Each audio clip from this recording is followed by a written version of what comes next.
Hello my homies and homats, Jack here, welcome back to the Chill Zone. It's the 31st today, so Happy New Year! Yeah, we made it through so much stuff. We made it finally by the end of the year, and I am very thankful for all of you who have subscribed to the channel and have watched my absolute shenanigans. For that reason, I wanted to do something a little bit special, especially for the 40k fans. The lots of you have been the one to subscribe the most, and for that very reason, I wanted to do something a tiny bit special. But before we get into it, I have one question for you guys. What do you think in this life of ours is an absolute constant? I know what the lots of you may be thinking about. Is it evil? Is it wars or simping? Yeah, that thing is very constant. Or perhaps is it just simply losing that one biscuit within a cup of coffee?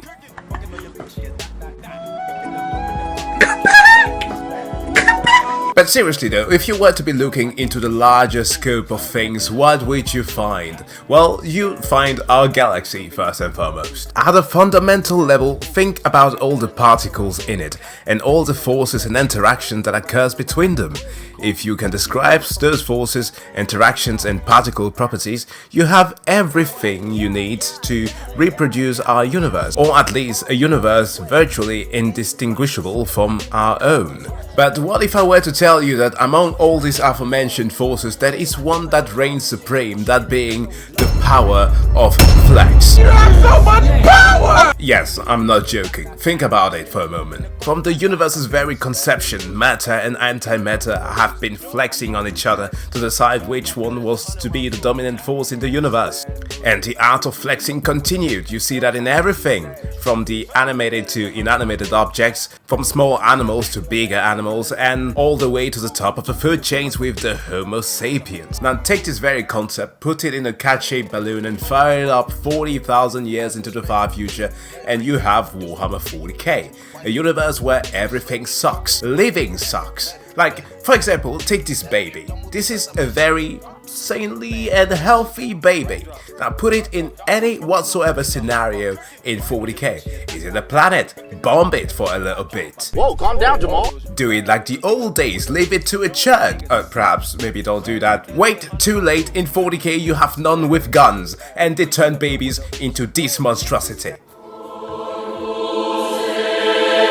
Jesus. No matter how you twist and turn it, it's going to end bad for the baby. Some tiny toad looking ass things that seems really harmless, right? Well no, that thing is going to explode and poison everything within a mile's radius. And even in death, like, oh, I've worked so hard and finally die. Where am I? Am I coming to heaven? And who's this wonderful lady coming my way? No, my dude, you are in fact in the warp, and that thing approaching you has a dick and a crab hand. So, needless to say, surviving in 40k in fact is a feat on its own, which is why today's video will be focusing on the biggest flexes in 40k. But wait a minute, I hear you already think about those physical feats of strength. We'll be talking about it the entire day. No, we'll be talking today about the one in which just the mere existence of a character is troublesome and is claiming doom for everybody else. Have fear, cause I am here! Rule for the list, there must be only one deity or god or whatever you want to call them. Number 2, there must be only one Primarch, so to give space for the other mortals to also shine. And third, let us get into the fucking list already. He can't just magically fix all of our problems. He's a man, not a god. So I think it's important that we get him through the list first so that he does not cause any more disturbances further on, and also because it's kind of obligatory. The Corpse Emperor, or at the stage that he was before he became what he is today, the Emperor of Mankind, the God Emperor, Master of Mankind, the Emperor, Big E, Big D, Big Papa, Biggie Small. Wait, isn't that Notorious B.I.? Shut the hell up. Throughout times, the Emperor has done a numerous number of feats. For one, like safeguarding mankind through pledging eternal war into the cosmos, which was pretty neat, staving chaos for 10 millennia while being on death's door, and so much more. The Emperor has done so many feats that is kind of difficult to count. Like there was that time that he revealed himself to mankind while still claiming to have walked amongst us the entire time. Like, what the hell? This happened in the Ural Mountains to the Terrawat clan, which are kind of just a sort of technophiles, like imagine the Mechanicus, but on Terra, as he showcased the power of his big brain and showed to them tech that was lost in the dark age of technology. He also managed with his original troops to go through the entirety of Terra, conquer the entire planet, and stand before them once this was done, and was just like, I'm about to turn around and you better duck, or else I will smack you with my dick. And everybody was just like, okay, Emperor, we'll kneel before you. Also, the crown jewel of that event was the fact that he flexed his persona to a priest in his church. By the way, the Emperor is totally against religions, and defeated this priest's feelings-based arguments with his facts and logic, like a true conservative. Like, is the Emperor conservative or progressive, or is he like a centrist? Like, what political political. As if I were to pick a moment where the Emperor showcased his abilities to flex, that would definitely be that time where he flexed upon the perfect city.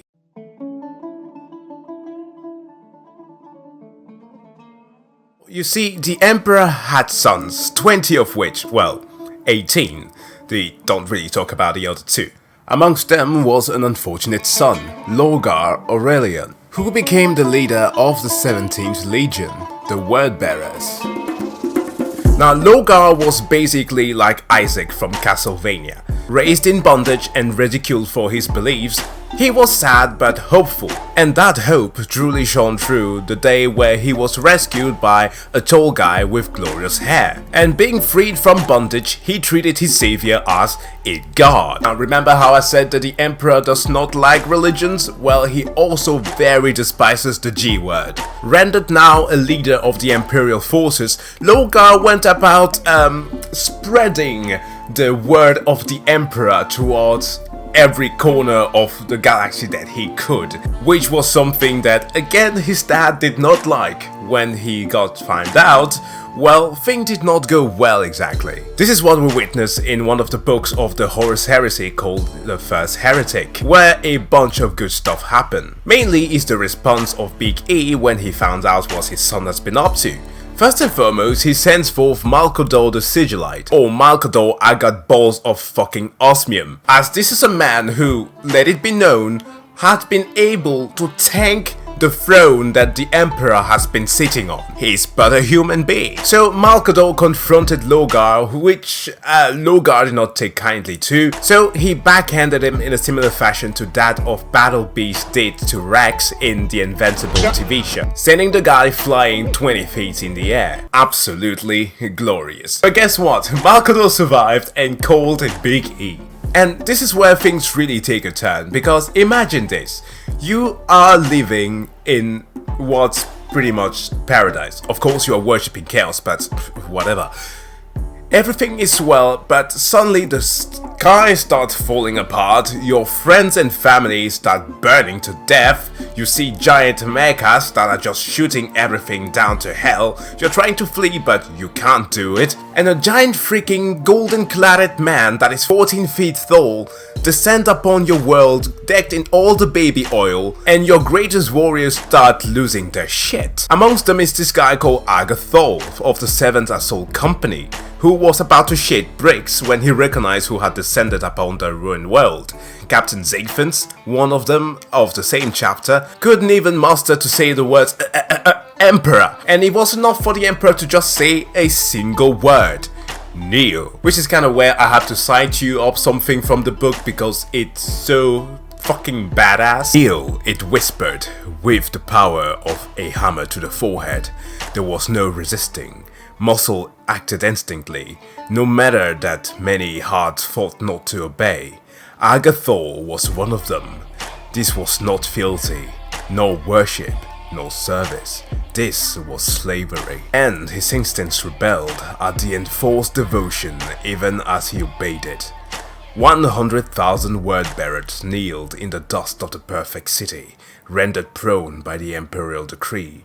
A legion was on its knees. God damn, the Emperor is a real one. He just went there and was like, Logar. Kneel the fuck down. And you know that somewhere there in his heart, Logar kinda wanted that because, you know, his god told him to kneel. But yeah, that was the Emperor flexing on 100,000 word bearers with a single word. Next flex. Second on our list, we are trickling down a little bit in power level, but that doesn't mean that our next contender is less terrifying. For our number 2 is Rogal Dorn. Shiny man. Just looking at him makes me want to do push-ups. Take it all in, gentlemen. Now, I hear you already typing in the comment section below like, Jack, even though the list is not about physical feats, you knew that we could find somebody better than Rogal Dorn. Shh. Do you hear that? Shut your beautiful mouth and just watch. Yeah.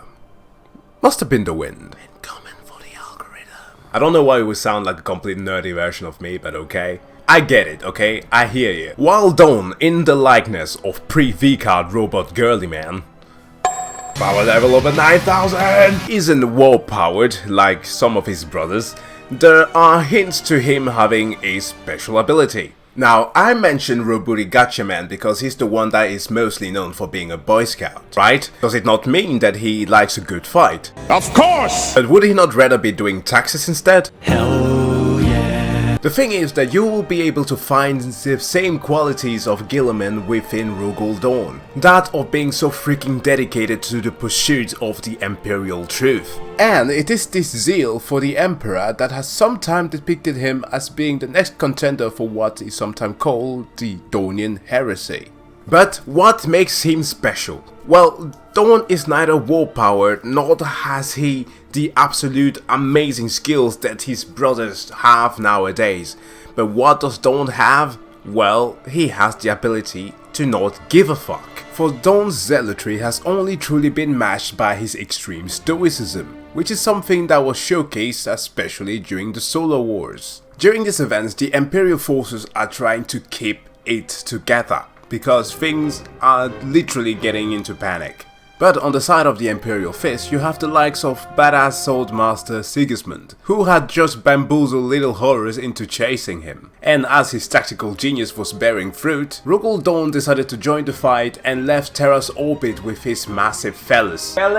Same thing. But then there's this chick called Mercedes Ollerton. Why is it always a chick? I know. She is an important character of the Horus Heresy, but she met her unfortunate doom here as a demon by the name Samus decided to use her as a spawn point to harass the Imperial forces. So Dorn sees this, sets off to fight Samus, and people are losing it. The warp is distorting space-time, and although Dorn kills Samus, the damn thing keeps on respawning again and again. But then comes this point where around Dorn, the warp seems to be stabilizing for some reason. And that was not because there was this supposedly untapped psychic ability residing within every Primarch, no. In fact, in the Lost and the Damned Siege of Terra book, this is what Malcador the Bitch-Slapped tells him. Very well, let us take a look, Dorn. You were made to command the material realm. Nothing in this world is beyond your grasp, but understanding the warp would have eluded you. Being a man who desires mastery of all things, you would have been drawn to study it, and in doing so, you would have fallen. You are resistant to the dangers of the dark, but not immune. Only one of you had the mettle to resist the whispers of the gods at the start, he was told. Of course, one can argue that the one that was mentioned in the end is Lionel Johnson, the blackest sounding white man in 40k, who is pretty much like the Predator for anything that is demonic. But no, Dorn was not immune.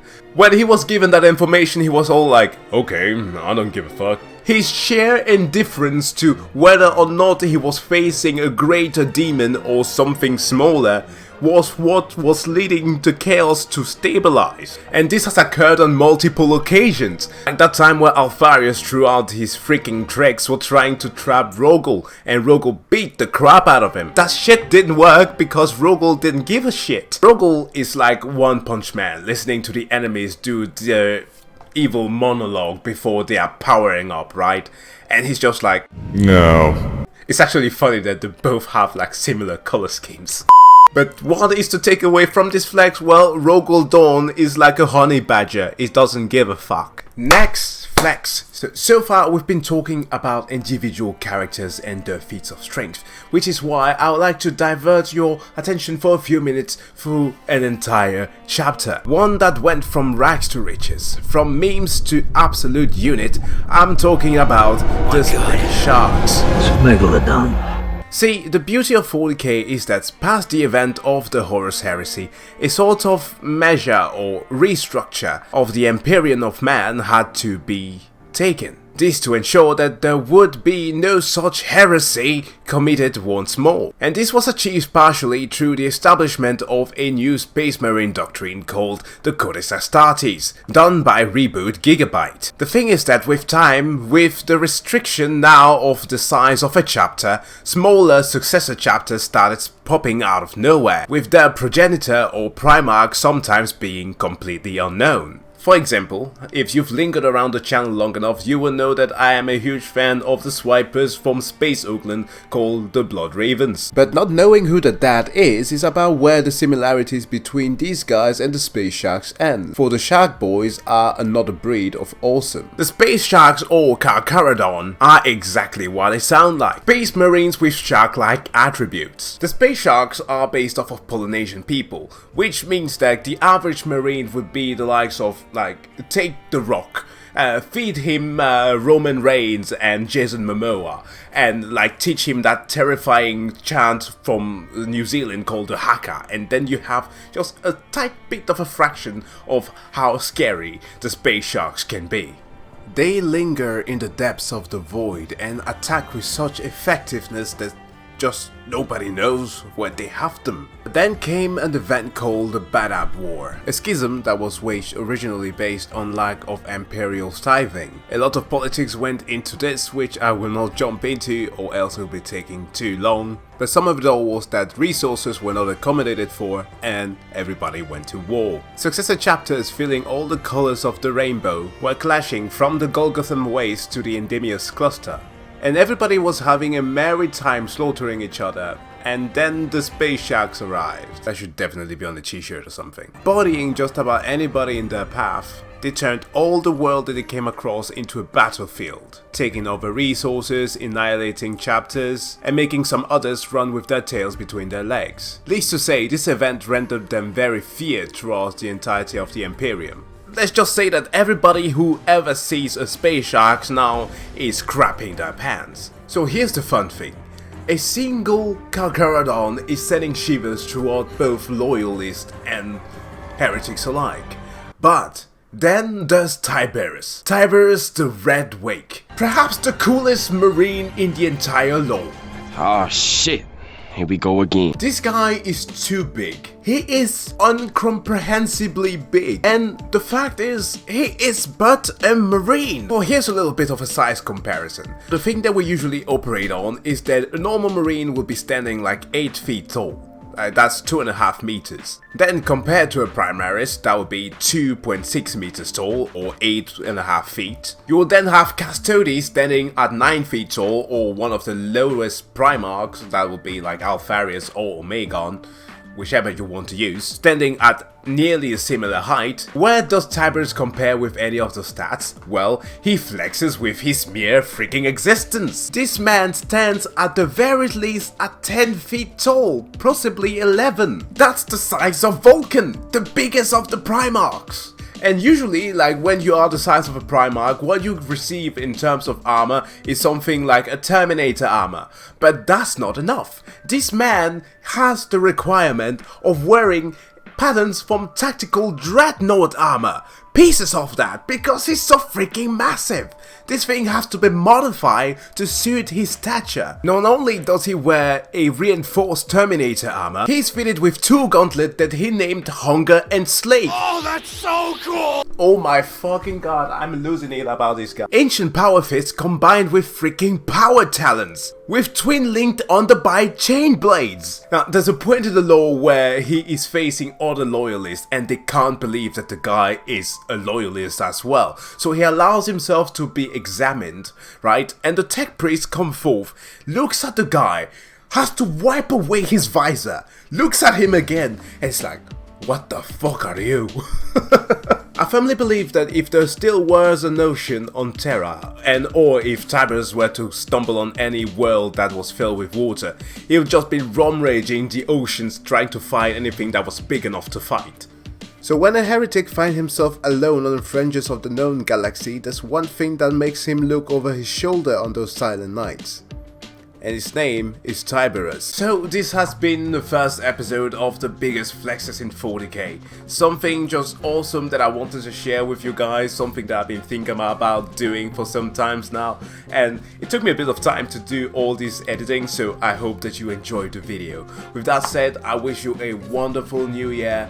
Hopefully this one is promising us something very good, especially for the channel and some more awesome stuff within the community. With that said, I wish you all a wonderful day and see you guys next time.